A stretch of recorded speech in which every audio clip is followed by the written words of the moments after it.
Alors, c'est tombé ce week-end, en plein week-end des 24 heures du Mans et du week-end de Formule 1 à Montréal, au Canada, au passage, aussi, et Lucas Demeo, donc, qui quitte le groupe Renault. Alors, celle-là, j'avoue que j'avais pas vu venir. C'est encore plus surprenant que le départ de Carlos Tavares de Stellantis, je trouve. Voilà une information que personne n'avait vu venir. Dans un court communiqué de presse dimanche 15 juin au soir, le groupe Renault annonce le départ prochain de son directeur général Lucas Demeo. L'homme avait rejoint le Losange en juillet 2020 pour former un tandem avec Jean-Dominique Sénard, président. Auparavant, patron de Seat, qu'il avait bien relancé, l'Italien avait été recruté pour reprendre en main un groupe secoué par la chute de Carlos Ghosn et en très mauvaise forme financière. Il a ainsi concocté le plan Renaulution, un plan en 3 phases, résurrection, rénovation et révolution, lancé début 2021. Il a pleinement réussi sa mission puisque le groupe Renault a enregistré les résultats financiers records en 2024.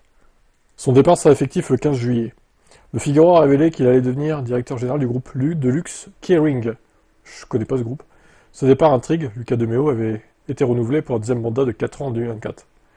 Il arrive un moment dans sa vie où on sait que le travail est accompli. Chez Renault Group, nous avons relevé des défis immenses, et ce en moins de 5 ans. Nous avons fait ce que beaucoup pensaient impossible aujourd'hui. Les résultats parlent d'eux-mêmes. Les meilleurs de notre histoire, une équipe solide, une organisation agile et un plan stratégique prêt à porter la prochaine génération de produits. C'est pourquoi j'ai décidé qu'il était temps pour moi de passer le relais.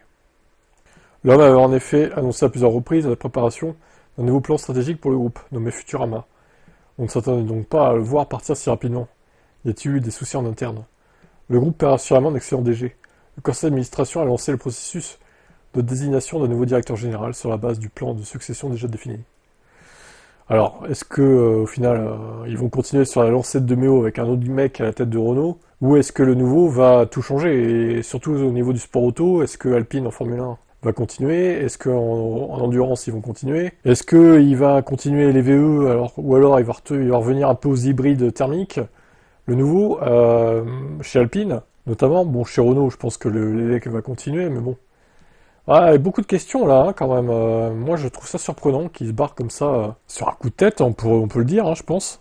Même s'il reste en place jusqu'au 15 juillet, le temps qu'il trouve un successeur aussi. Donc, ouais, je suis vraiment limite choqué, en fait, par l'annonce. Je m'y attendais pas, quoi. Et votre avis, alors? Quel est-il?